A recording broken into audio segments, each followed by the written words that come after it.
Welcome to the Dork Forest. Jackie and her pals will never bore us. Shameless confessions about our obsession will make us laugh and smile. So let's explore the Dork Forest and dork out for a while. Hello and welcome to the Dork Forest. I'm Jackie Cation. You know the websites, JackieCation.com, DorkForest.com, TheDorkForest.com. If you like a determiner, FamilyPetAncestry.com, which I just renewed because it's funny. Let's do the credits. You just heard the song that Mike Rickberg composed and sang with his wife Sarah Cohen. He will sing his words to the Mexican Hat Dance at the end of the program. Patrick Brady's going to fix this audio, and Vilmos does JackieCation.com, the website.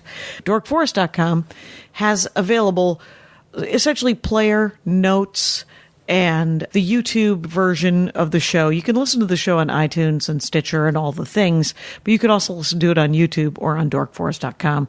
JackieCation.com has all my stand-up comedy information and the merch for Dork Forest. You can get t-shirts, you can get CDs, you can get pins that say Spooky Reading Girl or Meat Shield, but they are not available on the website. You have to email me, Jackie@JackieCation.com.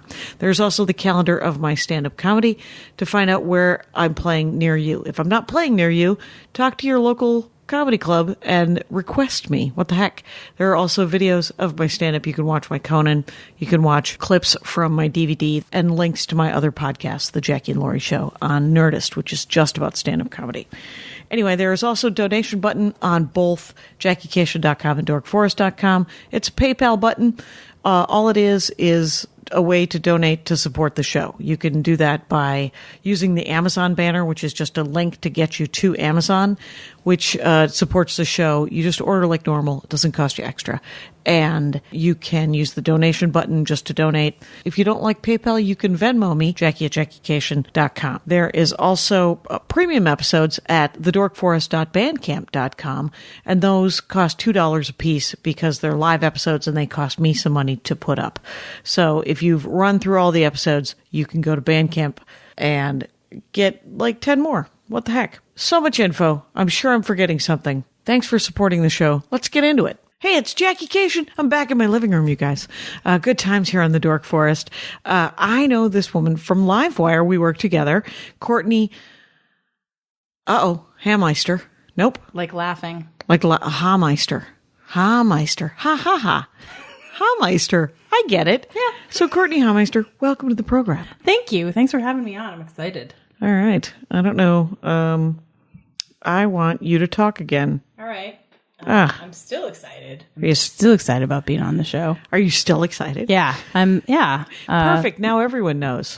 As I work with my new Zoom to make sure everyone knows. Yeah. That everyone knows how I feel, because that's what's important. It is what's important, because you've written a book called Okay, Fine, Whatever. I have. Yes. And that's how I feel about everything. That's my mantra. Well, it does sound mature. Mm-hmm. It sounds like you're really facing some shit. Okay, fine, whatever. Yeah. Mm-hmm. I mean, I think, so the book is called Okay, Fine, Whatever. The year I went from being afraid of everything to only being afraid of most things. Yes. Yeah. So I think, and it is my mantra, because here's the thing, like, when you're anxious, I have anxiety, and that's kind of what the book's about. And when you're anxious, someone asks you to do something and you don't want to fucking do it. Can I say the swears? Say the swears. I don't want to do it because your anxious brain has like made these ruts in your neural pathways that say this is going to suck no matter what it is. Okay. And so the reason that it's called Okay, Fine, Whatever is because that's what anxious people say when being dragged to something that they don't want to go to, like, their own wedding or something. And you're just like, okay, fine, whatever, I'll do it. Just leave me alone. I'm going to do it. Right. And the thing is, like, you're still doing it. Like, I think that's what I wanted to turn in. I thought I was like, I'm going to turn into an optimist, and absolutely 100% will never happen. No. It's hard to turn from someone who's pessimistic to someone who's positive. Yeah. And someone who is, I mean, the biggest problem is I think people do live in a future that is yet to come. Yeah. And you're like, oh, that's not here yet. Why don't you look around. No, that's the struggle of being an anxious person, right? Like, we are anxious because we're either living in the past, like thinking about all the horrible mistakes we made and hating ourselves for them, or we're living in the future thinking about all the terrible mistakes we're going to make and how bad things are going to be. So it's like, that's why, not to be prescriptive, but that's why mindfulness is so magical for anxious people. Oh, right. Yeah, because you're learning to not live either in the past or the future. Just look at what's in front of me right now.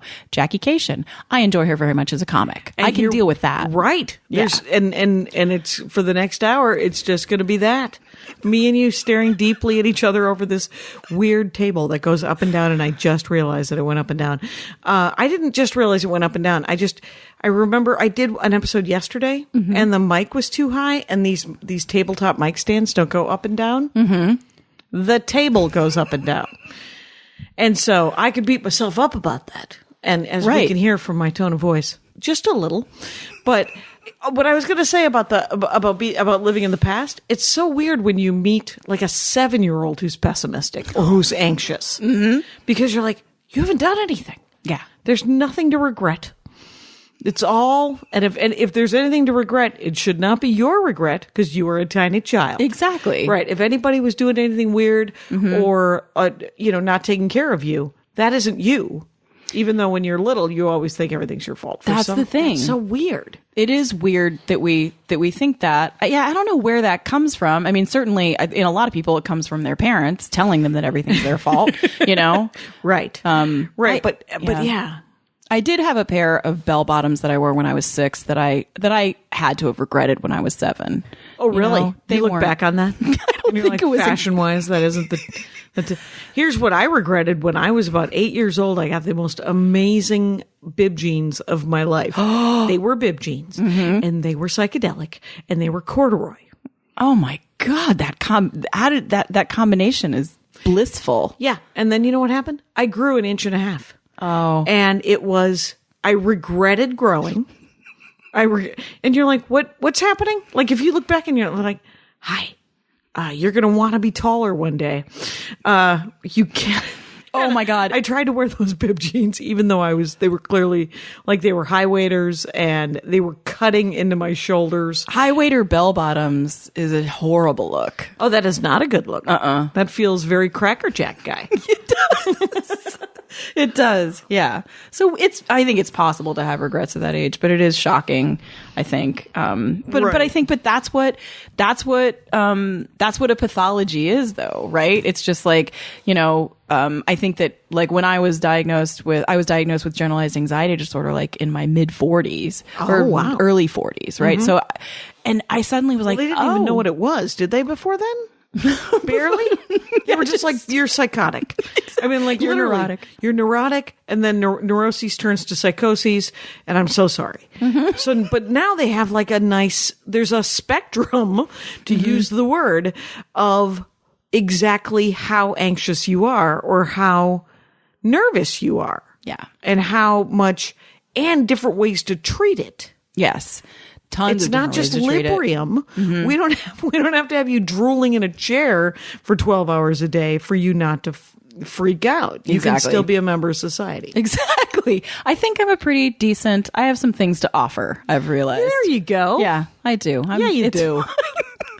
But I think, but in terms of the 7-year-old, like, suddenly I was like, oh, because my whole life I'd been neurotic, right? I was a neurotic person and I was pessimistic, and I thought, oh, that's just my nature, right? Right. But it was my pathology. When this person said, oh, I think you have generalized anxiety disorder, I was like, oh, that's not my nature. That's my pathology. Is it possible to change that pathology? Which I think. Define pathology. Is it an illness? Yeah, it's like that needs to be treated. Yeah, it's a mental illness as opposed to that's not who I am as a person. Right. It's an illness that I have. And therefore, maybe I'm not a pessimist. Yeah, if I can treat this, can I actually shift my perception of the world, and actually look forward to things? Is that possible? Also, maybe I've lost my capacity to feel joy. Is that a problem? I don't know. It feels like one. one. Yeah, I think in the long run that might be where you're just looking at your watch going TikTok, and you're like, no. Yeah, it's funny. I mean, this book was the hardest thing I ever did. Writing it was very, very difficult, and I'm very proud of it. But it's so funny because my mother is over the freaking moon, and it's so funny because like before I used to host Livewire. That's how I met you for the first time. Yeah. And my mother was extremely proud of the fact that I used to host that show, but so I stepped down from that show, and I guess I said to her, well. And I had to step down because I was massively anxious. Right. I had a massive panic attack. But one of the things that I said to her as I was trying to make this decision about whether I should stick around was I said, I don't want to interview people anymore. I want to create art that makes people want to interview me about it. Well, that's and neat. So once I started getting interviews for the book, she's just hilarious. She just keeps keeps texting me in all caps. All your dreams are coming true. And it's so funny. What a nice woman. Oh my God, she is so excited for me. But of course, the side of me that's a pessimist is just like, why is my mother more excited about this book than I am? Like I have trouble. Like, and it's like she's reminding me, like, be happy about this. This is great. You know? Well, I'm sure she spent most of your life reminding you to be happy. Oh my gosh. And so it must be her default thing. I'm sure. Well, I mean, it's got to be so frustrating. It is so. I know it's frustrating for people who don't have anxiety or any kind of, mental thing that they're struggling with. It's so frustrating to have people in your life that you can't change the way that they think. You can't convince them that everything's fine because it is, well, everything's not fine. Like, we're totally screwed right now as a country, but everything in your life is pretty okay, right? Right. I mean, one of the key things that happened when the world went to shit in November of 2016 was I turned to many of my people of color friends who happen to be people of color. Mm-hmm. And I was like, how do you do it? How do you do it when you think the world's about to end? And what's so irritating to that is that this is when I want to talk to them about their lives and their racism, is when I'm about to go through something. Oh, I'm so sorry. And I genuinely am sorry that was what was the trigger for me. But they are my friends. Yeah. So they were very sweet about it. And they were like, well, you just keep going, of course. Yeah. And you try to get in the way of bad behavior that's in front of you. Yeah. And you make sure that you make yourself happy. Realize of the good things in your life and try to be happy in your life, because the bastards don't want you to be happy. They want you to be scared all the time. And fuck them. Yes. And you're like, oh, so just be happy. And I literally, one of my friends, hilariously, because I was like, wait, so just keep going, get in the way of bad behavior and be happy? And I said, like the second or third time I said it, she goes, Jesus Christ, is this the first time you've been disappointed? And I was like, oh my God, maybe. I don't know, Reagan? And so it was like that. Oh God. No, I think, and the worst part about it, the part that I feel the most guilty about is that people of color warned us again and again. And we're saying, like, if you read Ijoma Oluo, who's, she wrote So You Want to Talk About Race. Okay. She's an amazing writer. And she can, what's amazing about her is she can be really funny and talk about this very difficult stuff all at the same time. Also, she does an extraordinary smoky eye. Like, her makeup. Oh, her makeup is amazing. It is unbelievable. Okay. All right. It's all these things. These are all the reasons I recommend her. But anyway, she, all these people, after Trump won, all these people were talking about it and saying, oh, I can't believe this is happening. And Ijoma was just like, fuck all you people. People of color have been writing about this forever. We've been saying that this was going to happen. We've been seeing, and it's been happening on a different, like, it's a parallel plane. Exactly. It's like a parallel universe. If you are not a white person or not a white guy. Yeah. Like and I'm doing a bit about the learning curve right now is very, very steep for whitey magoos and menfolk. Whitey magoos. We are whitey magoos. And I know. And I am willing to learn. And it is embarrassing to learn. And yet I am willing to learn and I'm willing to change, which is also the biggest part of it too, which I think if you're living in sort of an imaginary world, where everything is horrible, the willingness to change has got to be part of it too? Or is it just meds? What are we looking at? Is it just Seroquel? What's happening? My ad. I'm about to do an ad. Hey guys, this is an ad for another comics podcast. It looks hilarious, quite honestly. Lisa Orkin has a new podcast, New York comic, Project Woo Woo, and it's crazy. Like Andy Kaufman meets Oprah. It's an examination of all the people she's ever wanted to meet, but she can't meet Jesus, so she gets Chris Bono to play Jesus. So Lisa has her comedian friends play her favorite people in a self-help spirituality, and then plus like famous writers and philosophers. So if you listen to her chat with Marianne Williamson, who I don't know who that is, because I want to listen to it, Carl Sagan, and Barbara Streisand. Timothy Leary is coming up. It's obviously weird and entertaining, and you learn stuff. So plus Lisa Orkin is actually a very real, wacky, and vulnerable stand-up comic. So go to projectwoowoo.com and listen and subscribe. It sounds great. Grab the link in my show notes. ProjectWooWoo, WOOWOO.com. Go listen and subscribe. Let's get back into the show.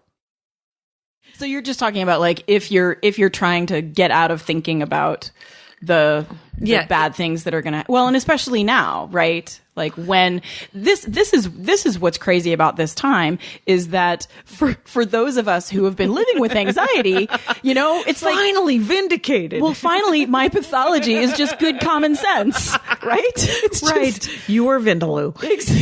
You are completely yes. Yes. And you're like, we're right. I told you I was not paranoid. Yeah. There's trouble. And right here in River America. River City. Exactly. No, I mean, I had this argument, like my brother and I are quite close. He's a couple years older than me. We live in the same town. We both live in Portland. We went out for drinks election night, like after Trump had won. We got into a fight that was so bad that I cried and got up and left. Yeah. And my brother and I have the exact same politics. Right. We are both flaming massive liberals. Right. But he sat there across the table from me and said, "We're fine. We're going to be fine." And I was like, You're going to be fine. You're going to be great. Yeah. I am one tier down from you on the list of people that Trump and his people are going to attack. And then all of our friends of color, all of our LGBT friends are fucked. Yeah. They're all fucked. And we don't even know how fucked they are. And at the time, I was so, I had no idea how bad it was going to get and how quickly it was going to get bad.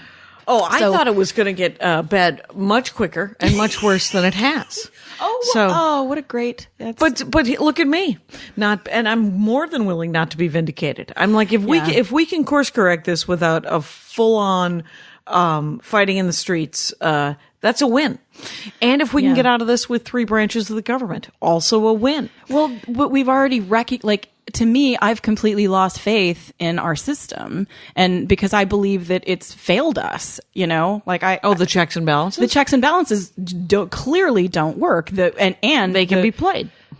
Clear. I mean, I think the reason that the GOP right now, all of those Congress people right now, I think the reason that they don't give a shit anymore is because they think that they have gerrymandered things to the point where it just simply doesn't matter. Even if they lose in terms of public sentiment and actual votes, they've gerrymandered the system to the point where they're going to win regardless. And that's why they're not listening to people or having town halls anymore. Right. So I mean, and again, that's what's so frustrating about having anxiety at this point is that, well, there are there are things that I can look at, like Sarah Kendzior. Do you read her stuff? No. There's going to be a lot of that. No. Who's that? Who's that person? Well, she wrote a book called The Flyover States, and she essentially sort of predicted. Heard of that state. Yeah. She kind of predicted Trump in this book that she wrote in like 2013 or something. And she has been screaming for a while just about, she's essentially saying, you know, people are like, oh, when is fascism going to happen? Or,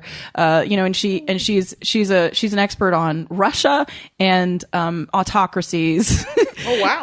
and she was like, oh, I didn't want this to come in so handy, but look at this. This is great. Look around. Exactly. And, but anyway, she, you know, in speaking to her, what I tried to say was like, you know, how worried should we be? I want to, you know, because I have this brain that goes to the worst place. Can you tell me exactly how bad it is and how worried I should be? And she's essentially like, it's all on fire. You know, her big thing was not just when they put kids in cages, but when they were proud of putting kids in cages. That was the line for her where she said, we have crossed a line that we will never be able to come back from. These people do not give a shit. No. She said most countries who do things like this hide it, and they're proud of it. And that's what's so terrifying about it. So things are going to be great is what I'm saying. Yeah.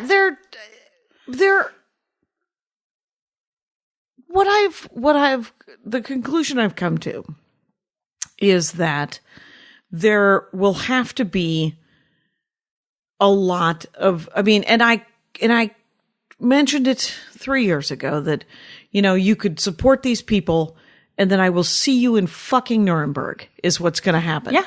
Because the rest of the world will put us down like the rabid animals that we are. Because you can murder your own people. No one will interfere with that.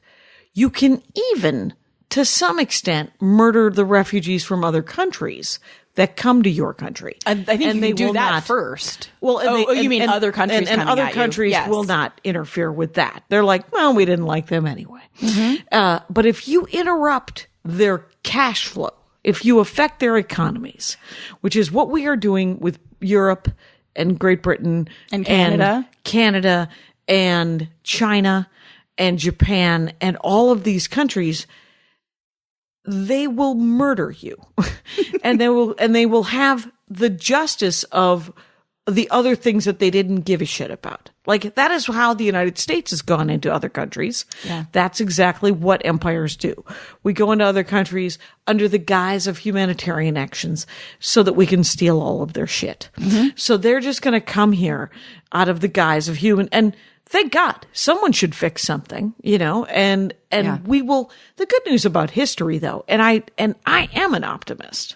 I mean, it helps me to, because I get depressed, I get sad, I rage, I cry. Certainly whenever I'm on the internet, I am full of opinion. And it's because, and people are like, well, you don't seem that way in real life. And I'm like, well, that's because I'm not actually reading the news in real life. We're having a conversation. And so, but when I'm online, I have just come from horrible tales of what is happening in the world. So I'm going to be angry. I'm going to be upset. So, but my optimism comes in the fact that I love history, and history is cyclical. And there's 8 billion people on this planet. Someone will live. Our lives will continue. The American experiment has lasted almost 250 years. It's not I'm a big fan of fake it till you make it, right? Yeah. So I think that something will come of this, and something new and better will come of it as well, especially for people that have been marginalized, you know, which is why straight white guys are so belligerent and terrified. Yeah. Is because they know they can tell the decent men, and there are millions and millions of them, have had the curtains drawn back, and they're like, oh shit, what have we been doing? And you live in your own privilege, which is what I do, and I did. But when revealed, you're like, perhaps I should get the fuck out of the way. And a lot of decent white guys are like that. And the best people are like, well, I'm still going to try. But because if you look at it, like guys like Barack Obama, the way he became president was he not only had to be the smartest guy in the room, he also had to be like the best black guy ever. Yep. Like yep. And not make a single misstep ever. Right. Like So, wearing a tan suit. You know? well, luckily he wrote a book and he was like, yeah, I tried Coke. It was great. Anyway, did you want to talk about it? And compared to the raping of children, and even so much more than that, he is a monogamous adult man who is the smartest guy in the room. And the only way that was never enough. So like with Hillary Clinton, just because she was the smartest man in the room, it wasn't enough. Nope. Because she wasn't a man. And it's offensive and it's depressing, but we all keep going. And I promise you that there are better times ahead of us. And there's more dark times before that. Yeah. But all you can do is try to fix the thing in front of you. Well, that mindfulness is super. Oh, absolutely. And I think that could definitely help all of us. I think that one of the things. Describe what it is, because I know that I'm supposed to be doing it. Oh, mindfulness. So mindfulness is just this. It's essentially just about being in the present moment, and I know it feels sort of woo woo, but as I said, like that's why we I'm live pro woo woo, right? Yeah. Yeah. But that's what's like what I teach. I teach a bit of high school. I go into high schools and teach storytelling and humorous memoir to high school students. And one of the things, obviously storytelling, getting up in front of a crowd is hard for a lot of people, the majority of people, frankly, even people who do it for a living. And what I talk to them about in terms of mindfulness is, so if I imagine myself doing a PowerPoint presentation for 200 people, I start to feel that in my body. My chest starts to get tight and I have trouble breathing as deeply. My throat closes up. All these things happen to me physically. And that says that it's probably an 8 or a 9 in terms of how anxious I am about that. And it's because I'm picturing this, presenting to these 200 people. If I think about the fact that I need to write a sentence in the PowerPoint on this one PowerPoint slide. Yep. How much anxiety does that give me? Because I have to write a sentence. Okay. It's about a 0.2. Yeah. So that's what mindfulness is what's in front of me that I need to deal with right now. Not the effect it's going to have, what's in front of me right now. And then that changes. Like I actually was just in San Francisco. I am not a sporty person, Jackie. Don't enjoy. What's happening, Courtney? I don't enjoy the sports. Okay. Or the athletic, events of any kind. You don't want to watch a sporting event. Well, I don't like watching sporting events, but mostly I don't enjoy engaging in them. Oh, you don't wish to be in a. I don't wish to jog ever again for the rest of my life. And so we touristed the living hell out of San Francisco. Okay. And one of the things that we did was we went to Tonga, which is a tiki bar in the Fairmont Hotel, which is I've heard of it, but only because Tamara Brown did a tiki bar Dork Forest. Oh, really? Not long ago. Was that one of her favorites? That was one of her favorites. It was a great one, but also the Fairmont Hotel is beautiful. Just go and look at the lobby. But anyway, in order to get there, unbelievable hill that we had to climb. Right. With our feet, using our feet to guide us. And I was so miserable, I'm miserable because I look at the top and I'm just like, I can't do that. That is ridiculous and crazy. Much. Yeah. And you're nuts and I'm not athletic. But if I look down at the ground and I ask myself, can I handle this step? This I can handle. Okay. And so that's how mindfulness works. Right. And that's how it works for people like me who think everything sucks balls. Right. And I think to different degrees that can just blow your mind if you think of the big picture too much. If you cut it into a series of small steps, it's always going to be. Remember that, was it Anne Lamott? Bird by Bird? Bird by Bird. Yep. Bird by Bird. That's a great book or a great story about how her dad was like, she had to do a report about a bunch of birds. She was like, there's too many birds. And he said, just do one bird. Just do bird by bird. Oh. And that's how she broke it down. And it's super important. I did Carnegie Hall with Brian Regan. Holy and shit. I was scared to death, but only because people kept asking me, is it amazing to do Carnegie Hall? And I was like, you have to stop talking about it. Because you're freaking me the fuck out. And so in the end, I literally said to myself, I can either be excited about doing Carnegie Hall or I can do stand-up comedy. Why don't I do stand-up comedy since that's the damn job and not even think about the building that I'm in and the history and the nonsense. And let me tell you something about Carnegie Hall. It's not built for stand-up comedy. The ceiling's too tall.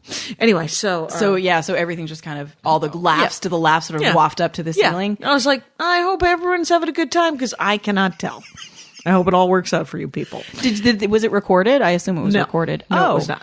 Because that's one of the things that I talked to Luke Burbank, because I talked to Luke, who hosts Live Wire, the show that I used to do. Right. One of the things that I talked about. By the way, Hameister, right? Mm-hmm. Courtney Hameister at Weisenheimer on Twitter and CourtneyHameister.com and okay, fine, whatever. Just making sure everyone knows who the hell I'm talking to. Knows all my at shit. This time. Yes, please know her shit. Yeah. But I was talking to Luke and he was talking about how you have to sort of have a certain level of self-delusion in order to do stand-up comedy and perform in this way, and that there are comics who have ears that hear laughs that aren't there, and then there are comics who can't hear the laughs that are there. Mm-hmm. And he talked about just this set that he did where he just thought he killed, and then he listened to the recording of it and no one was laughing. And he was just like, where are all the laughs? Awesome is it that it was the opposite, right? Because I would tell that story. I thought I did so bad that I listened to the tape. I was crushing it. Luke Burbank, sane gentleman, is like, oh man, I was killing it. I listened to the tape. Crickets. Mm-hmm. Well, sad. Well, and in the same thing, I was writing a thing. I also talked to Ophira Eisenberg, who I adore, and her book. What's her Everyone. book? Screw Everyone. It wasn't called. Yeah, I think it was called Screw Everyone. Now I'm getting it wrong, but essentially it was about her sleeping with everyone in order to find this person Right. And it was fantastic. Oh, that's right. It wasn't called Screw Everyone, but now I want it to be called. I'm writing a book called Screw Everybody. I don't know. It was something about that. We'll Google it later. Yeah, and we you can will. talk about it. She's been on the Dork Force. We're vocal doppelgangers. Oh, you know what? You do kind of sound. You do sound the same. We have a bit of the same accent. She's from Toronto. I'm from Wisconsin. Yeah. So we do. The first episode I ever did with her. I don't know if there's more than one, but the episode I did with her, I was editing it and I was like, I can't tell the difference between our voices. Very weird. And you're that's got to be crazy. It's super fun. But anyway, she told this story of the first time that she ever did stand up. She got one laugh and she was elated. And I was just like, I don't understand. And she was like, I didn't know that person. And they laughed. And that was this huge thing for me.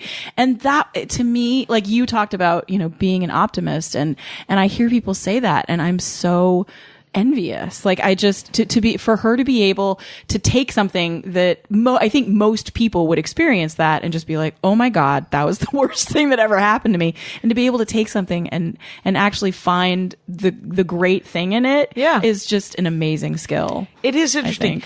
People who say, I want to do stand-up comedy, and I say, then try it, for you will know almost immediately if you really want to do stand-up comedy, because you don't get laughs. And if you get one laugh, you're like, okay, all right. And that seemed to work. And you're like, empirically, if you look at that objectively, it did not work. But from inside a stand-up comic's brain and body, you're like, no, a stranger just laughed at one joke I wrote. Yeah, I think, because I have friends who are stand-up comics, and I watch sort of I saw Ian Carmel really early on in Portland. Oh, right, that's right. And Portland. Bree Pruitt in Portland, and have watched the trajectory of a bunch of my friends who are stand-up comics, and how much better they get at it over the course of, sometimes just a couple of years, and they get so much better. But I watch that early on stuff, and I see the reaction that they're getting and what they're sort of living through. It's amazing to me that they go through that to get to where I don't understand how you live through that and continue to be an optimist even, Right.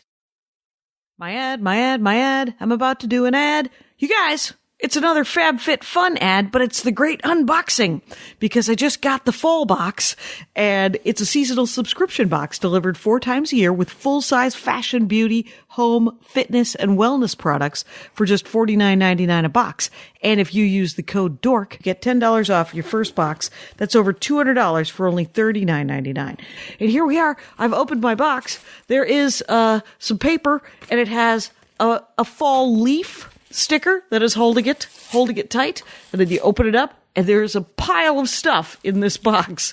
Let's go through a little bit of it because this ad is only supposed to be a minute, and there's so much stuff in here. There's earbuds, you guys. What? There's freaking Bluetooth earbuds from Cobra. So that's kind of exciting. There's a couple of facial masks. There is a very beautiful tea towel, simply whimsical tea towel. And I have this to say. I'm going to do more of this box in the next ad for FabFitFun. But it's the fall box. It's here. $39.99 for your first one because you get the $10 off with code DORK. Who lives by a code? Rangers. Let's get back into the show. Right. It's clearly some sort of mental cocktail going on in your brain. Because I just read this thing about it was an alcoholic dude, right? And he was talking about how there was a study of neuroses, and they decided that a lot of people have neuroses. Yeah. And what neuroses is there's a perception of the world that is skewed. And to fix that, there's different ways of fixing it. And if you can't fix it, it can go from neuroses to psychoses. Oh. And so ways to fix it are often like with mind altering. Like initially people try booze and pot and stuff like that when they're kids and stuff. They're like, oh, I think, because everyone has this sense that I'm super unique. My problems are very much I'm the only one going through this. And life is very, very hard. And, so, that perception isn't necessarily true because you're never alone. You are not unique.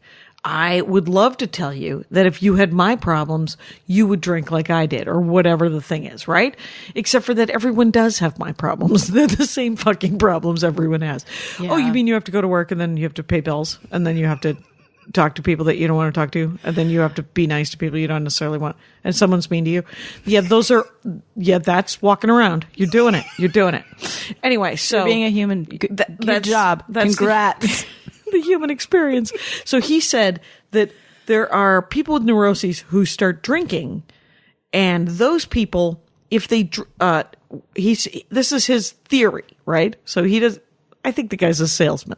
I don't think he's a doctor or a scientist. He said alcoholics drink and it changes their perception of the world, of how they are perceived. Once I start drinking, I am bigger and the world is smaller and the world is my oyster and I don't give a shit about Jack.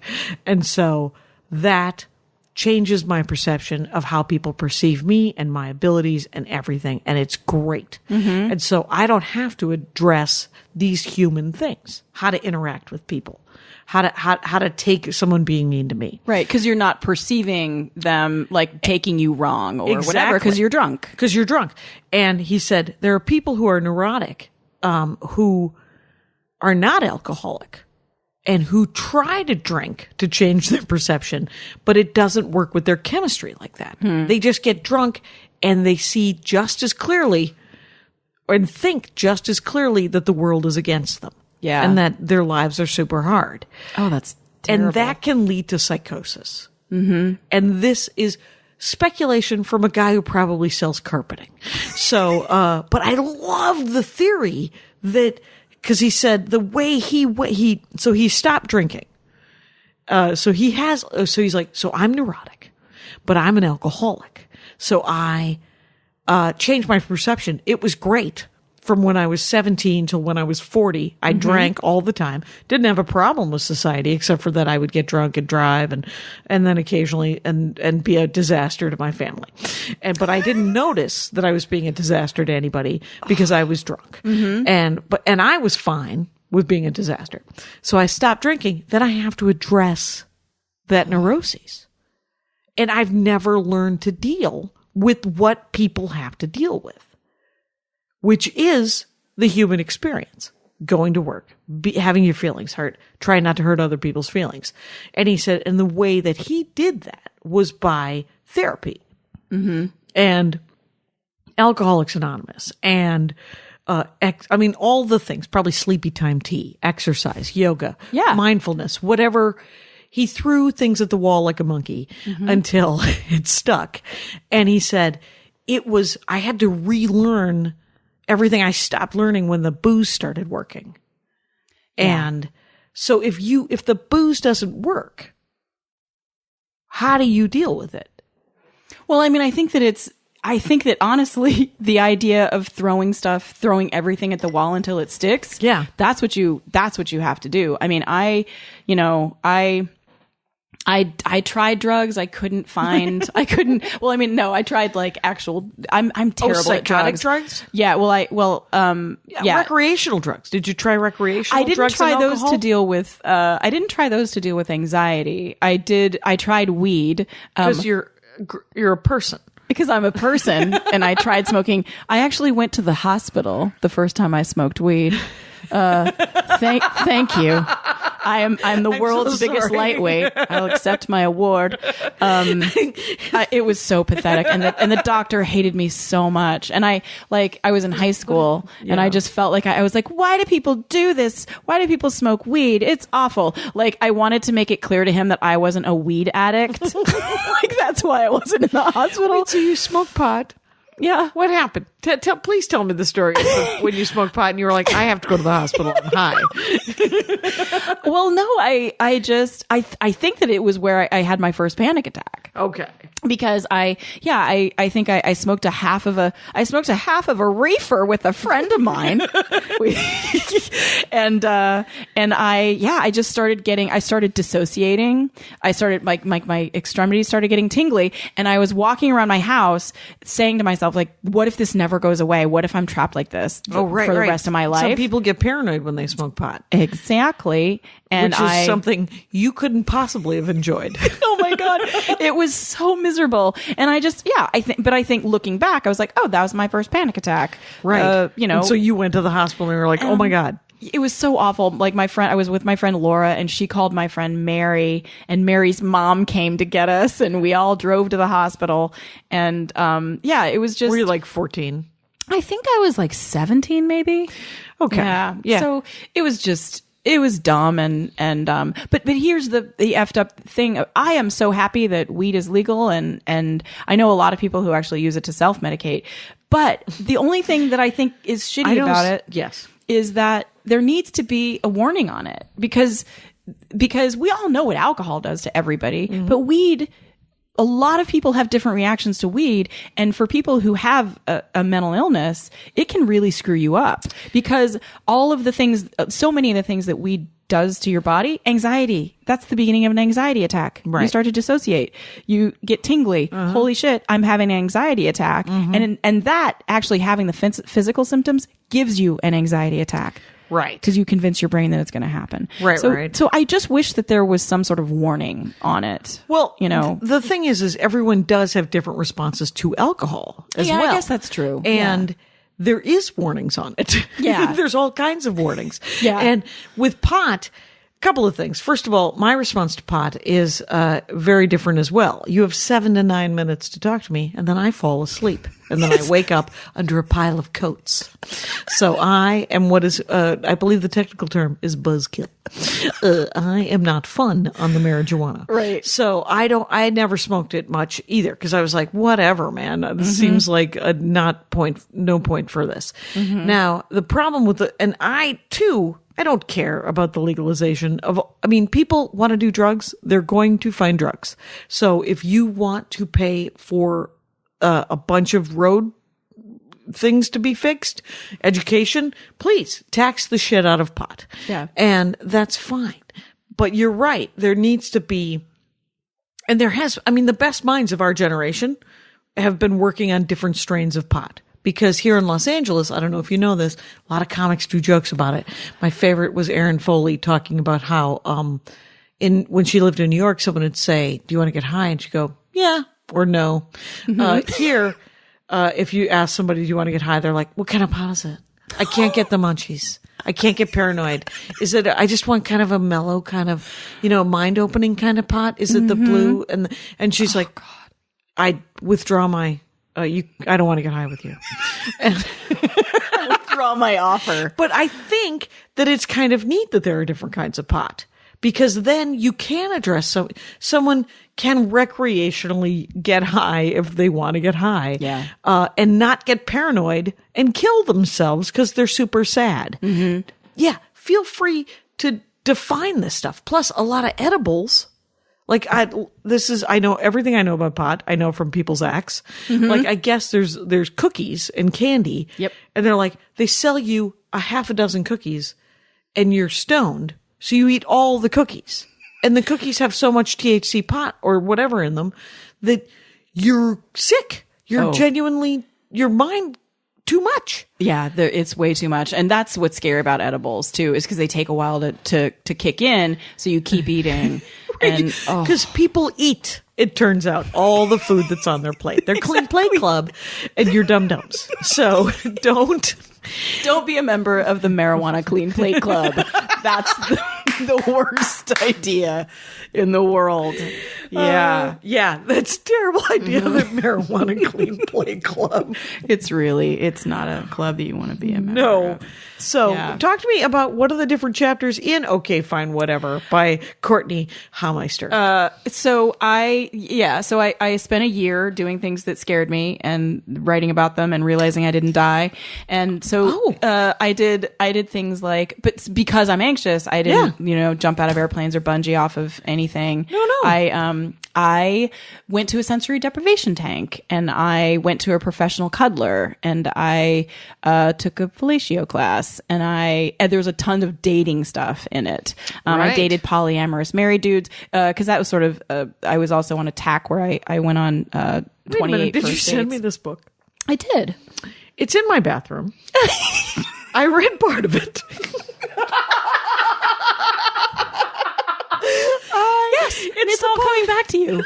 It's all coming back to you. And did you read about the build your own burrito night at the sex club? No, okay. I did not. Anyway, but what I did a lot of people read, skip to that chapter. For some reason, because what I did was, it's in the bathroom, which is where Meryl Marco's Cool, Calm, and Contentious is. Oh my God, I loved that book. That book was have amazing. You read it? Yes, I have. And I've read much of yours, and I've read much of hers. I've also read Employee of the Month by Mary Jo Pehl. I have not read that Mary one. Jo Pehl spent a year doing something like this, where every guy that asked her out, she went out with him, unless he was homeless. Okay. She went out with line. That was, and I don't even know if that was the line, but she went out with at least 4 cab drivers. Wow. Because you know how whenever you get into a cab, it's always some dude who's like, "So you married?" And you're like, "Yeah, I can't talk to you." Even when I wasn't married, please just I was don't always speak, like, because you're going to ask me out. yeah, and it's always that. And she went out with him, and it's Employee of the Month is hilarious and super, and but your book, so I'm reading, I'm at one chapter, and there's the thing about the polyamorous, and you went out with this guy, and you're like, so, and the guy had bought the book, She Comes First. Yes. Which I then bought because I'm trying to write a sexy chapter of a romance novel for Audible, and I am failing. So I would like sort of, like I know about cock stands and dripping clefts. That's in romance novels. That's what a lot of dripping clefts. That's the underside of the penis. Nope. That's what the vagina, labia majora minora, lady part. That's what your box is called. It can also dripping cleft. Sometimes it's a dripping cleft, but which is just as painful as calling it like his little soldier or some fucking analogy. But that sounds just particularly unsexy. Don't you think? No. There's worse unsexy boy part talk. It's all very uncomfortable. Yeah. But I'll tell you this about romance novels. I read them. I like the sex scenes. Mm-hmm. I'm on board.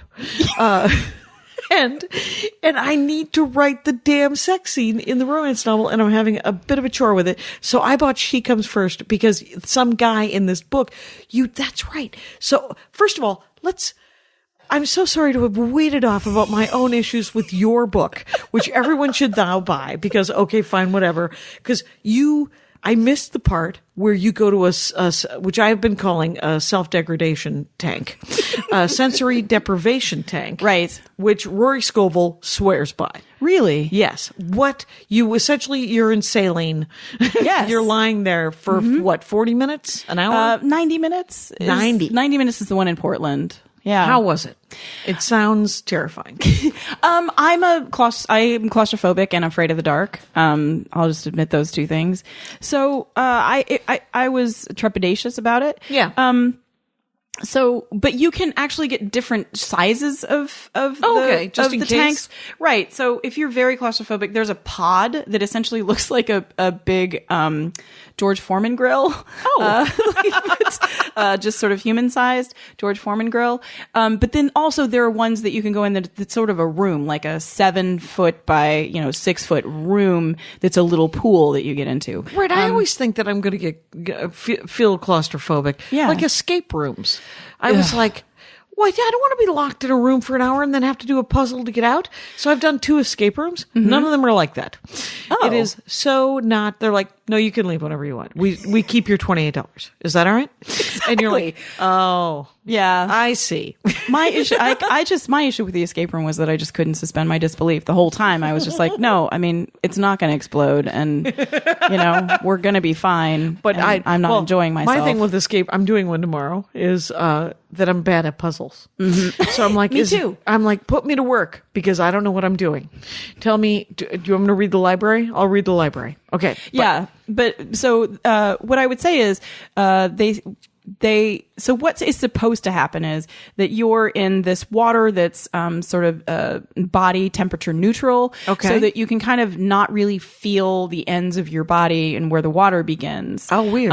And so what it's supposed to do is when it shuts off all of your senses and there's really nothing kind of touching your body, it shuts down your lizard brain. So that's that prehistoric part of your brain that's always looking for what's trying to attack you.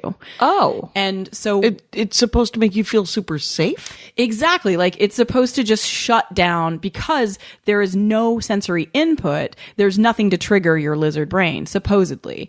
And what then supposed to happen is that your brain is then free to just do whatever and think about whatever. And a lot of people have creative epiphanies in there. And I mean, I think so. They've done those studies of they were trying to figure out how kind of jazz musicians and improvisational musicians were able to do what they did, and so they put them inside MRI machines, and what they saw is that they were actually able to shut down their prefrontal cortex, that brain critic, right? That's why I don't like jazz solos. Exactly. Anyway, you like the critic. Well, no, but I think I like a written piece of music, I think is what I like. I have a hard time with some jazz solos. I'm not a big fan of improvisational jazz either. But anyway, so that's what's supposed to happen, is that really you're just supposed to come to this place where your brain just allows you to kind of play. And I didn't experience that, but I think that it's because I'm coming from, let's just say, in terms of anxiety or stress level, I'm walking in at a 5, whereas most people might walk in at a 2. So it takes them a lot less time to go down to a 0. Did you end up at a 2? I think I absolutely did end up going, taking my stress level down. It is really fascinating. Like you start to almost see things that aren't there. There are these things called phosphenes. When you close your eyes, sometimes you can see lights. Yeah. Those are actually called phosphenes. And it's essentially like your eye just sort of doesn't stop working. Yeah. But you can start to sort of see those things move around and so was it soothing? I think that ultimately it was. I mean, for me going into... But it wasn't life-changing. It was just scary for you to do, so you did it. Right, exactly. And I would actually recommend it to people who maybe don't have any issues with, claustrophobia or anything like that, because I think that it is possible that you might have, an epiphany or a creative, like I was stuck creatively, I mean, I'd been writing sketches for 12 years. And then my phone rang. Hi. The good news is Andy Ashcraft is in the other room and he'll get that. I usually turn the phone off and, Rangers of the Dork Forest right now are going, when do you do that? I don't remember you doing that ever. But there's times when you don't hear it. It's because I've remembered to turn the phone off. Anyway. Yeah. So that's what that. What about the professional cuddler? Is that a spoon or be spoon situation? You can do whatever. She has 56 different positions. And it's a woman? It's a woman. Her name's Samantha Hess. She owns a business called Cuddle Up to Me in Portland. This is a very Portlandia kind of things that you're like, I want someone to, I don't know, pep talk. There's jobs that you can make up, and one of them is professional cuddler. But so, were you cuddled? I was. How much is cuddling? It's $1 a minute. All right, so you're like, I'm not going to be able to stand this, so here's $5. Let's get this over with, kind of thing. Well, and they have this map that they give you where you mark off the places on your body where you're okay being touched. Yeah. And I was just like, I just want to color in the whole thing. What would happen if I colored in the whole thing? I kind of really love being touched and need to be touched. Yeah. But I spent the majority of my life single and not in relationships and not being touched, which is awful for someone who needs it. Right. So it was actually a pretty vulnerable thing for me to do because what sucked is, of course, this sea of massive waves of snark came toward her on the internet. Right. And I read all of those comments and the problem is I related to the people who went to her. Yeah. As opposed to the people who were snarky about it. Because I know how awful it is. You just start to feel like shit about yourself. Right. Don't read the comments. That's the number one. One of the great rules of being in show business and the internet together is I have no problem, and I've said this 1,000 times and I will say it again. Just block them. If they get some sort of sense of satisfaction that they made you block them, then we're both happy. Exactly. Yeah. It's a win-win right there. I don't have to listen to your dumb talking, and you think that you somehow got me. Yeah. So knock yourself out. No, I think that's the block feature. I think the mute feature is even better because they just think that they just think, oh, she's never going to respond to this one. But that's a power play that I would have in my mind where I'm like, I'm showing them they think they're talking to me, and I'm like, no. Get something good out of it. Yeah. Feel the joy of making me block you. Of pressing the block button. The Mouth of Sauron woman who was the NRA lady. Oh, God. She blocked me. Oh, good for you. And I was like, okay. I mean, and I didn't feel good about it, though there was a small part of me that was like, oh, all right. She acknowledged the fact that I was, it's all I did was I told her that if she was she was interested in, having any more integrity, she should get in touch with me. And that seems that's a nice thing to say. You were offering her a favor, right? And it could have been much ruder, and it was not. And then she quit that job not long after, which is my real sense of accomplishment. Wait, Dana Loesch? Yeah, I was like, oh, I wonder if I had any part of that. And then I realized. Probably not. It was probably my comment that did it. No, she's off looking for integrity, maybe. My favorite internet comic. So I'm a larger lady. I'm fine saying that. And how about you're not fucked up skinny? Because you are not a larger lady. All right, I'm not. I'm like a 16, 18. You know, that's you know what a 16 is a. Do you think? Are you sure? You're like a 12, 14. You think you're a 16? I'm for sure a 16. Yeah, I'm for sure a 16. And that's actually I think average size now in the United States of America. We're well fed. Exactly. You'll be happy to know that the free T-shirt you get is union made here in America, so they run big. I love they're it. Made by Americans. I love it, and they know. They're going to need it bigger. Yeah, we're gonna all want it bigger, so we're just gonna make them. But I wrote a staged parody. I co-wrote a staged parody of Roadhouse, the Patrick Swayze film called Roadhouse the Play. There was a musical also, and with my friend Shelley, and it did really well in Portland, and we got great reviews. I don't remember any of the great reviews, but I do remember one comment on one of the great reviews where the person said, "It'll be great to finally see Courtney Hameister being funny in something. Is she playing the road or the house?" Allow me to find that person and bury them headfirst in the sand and paint their feet with honey. Yeah, it was. Did you respond to that by saying, "Hey, it's my way or the highway"? Did you try that? No, I didn't. Oh, yeah. That's the line from the movie. It's be nice until it's time to not be nice. And now it's time for me to not be nice to you because you're an asshole. You've been a jackass. Exactly. So why don't you take it on the arches there, buddy? You don't let the door hit you in the ass. Exactly. All of those on the things way out. All those. Worked. Yeah. Anyway. I chose to say nothing. I took the high road and like it. Exactly.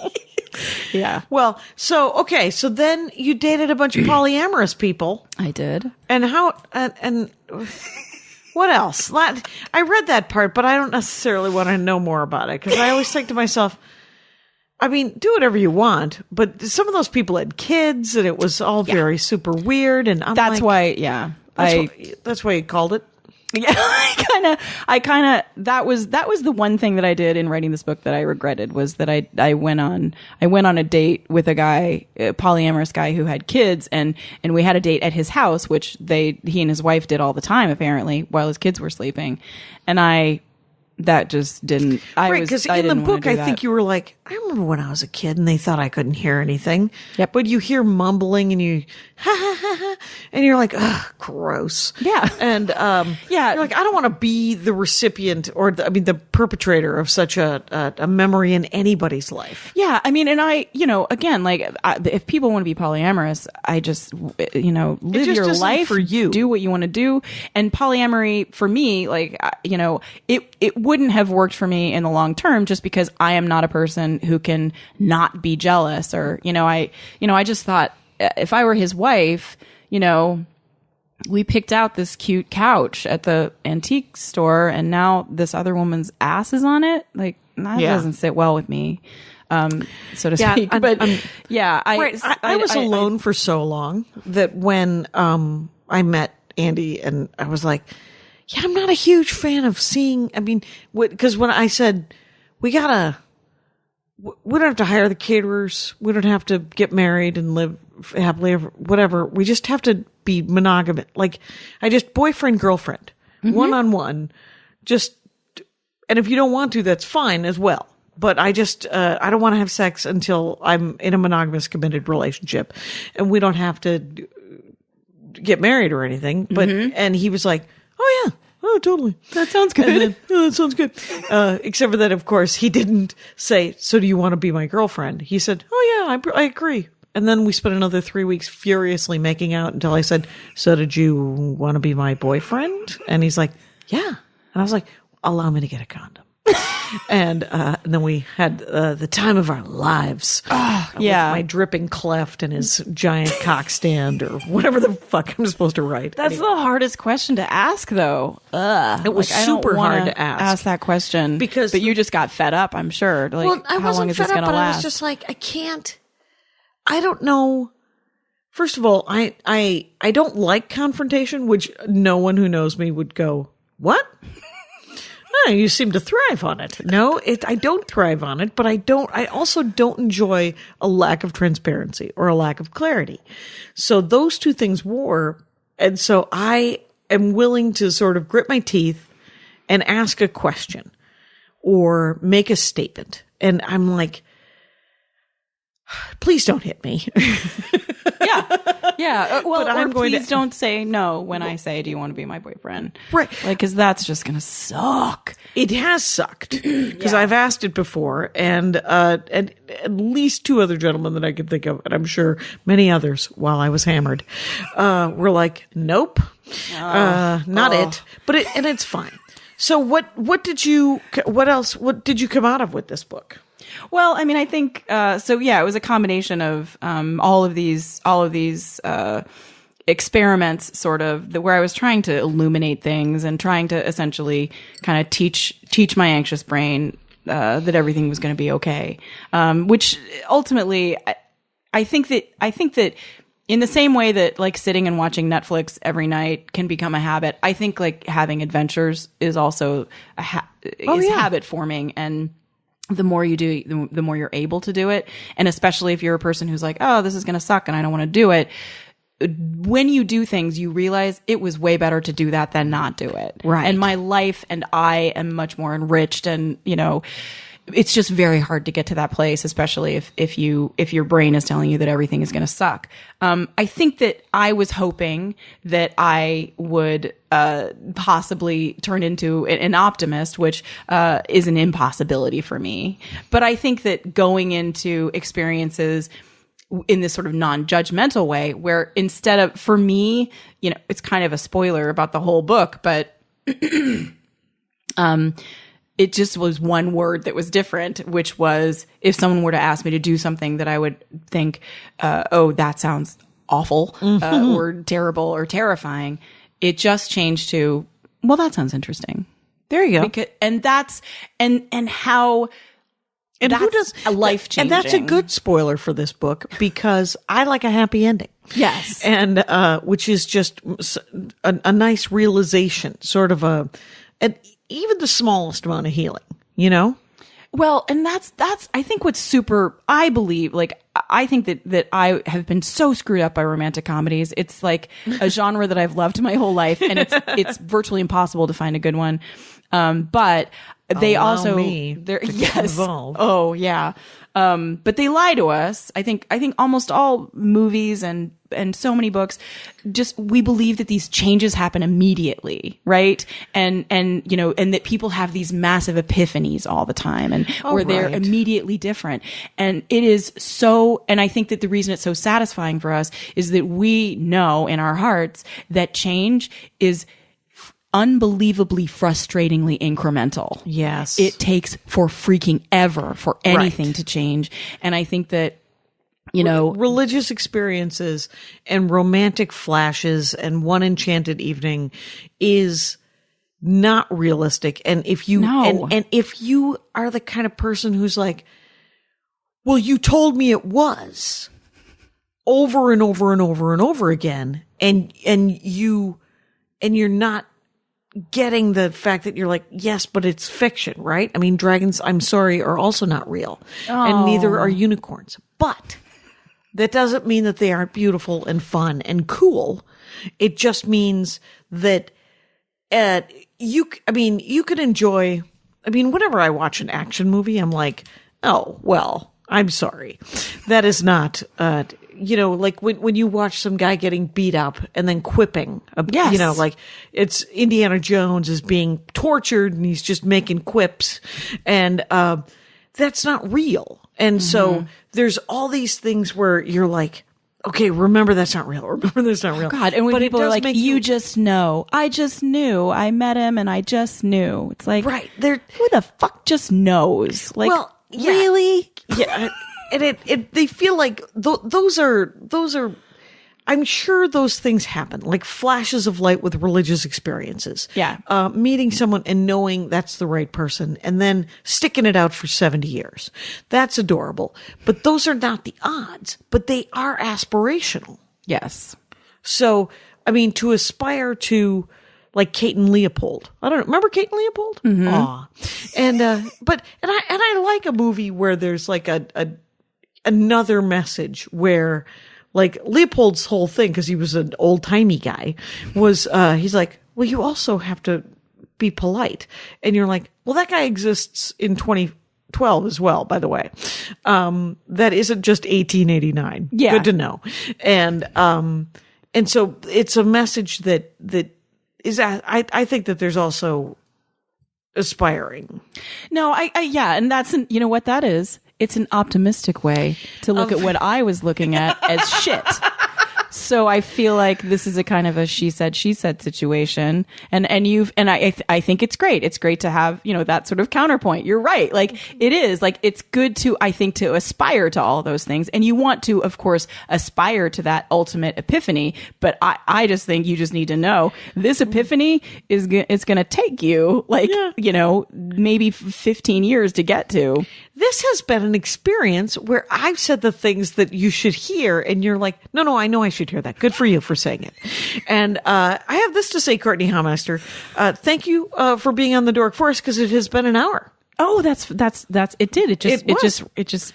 And you want to follow Courtney on Twitter at Weisenheimer. Yes. And the book is Okay, Fine, Whatever.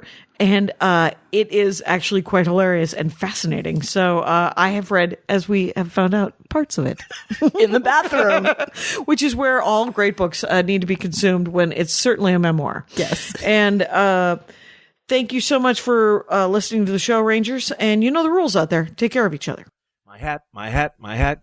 They're dancing around my hat, my hat, my hat, my hat. Well, what do you think of that?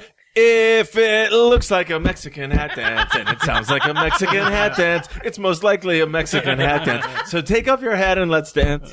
Yay! Oh my God. Why don't we just call that as the end of the show?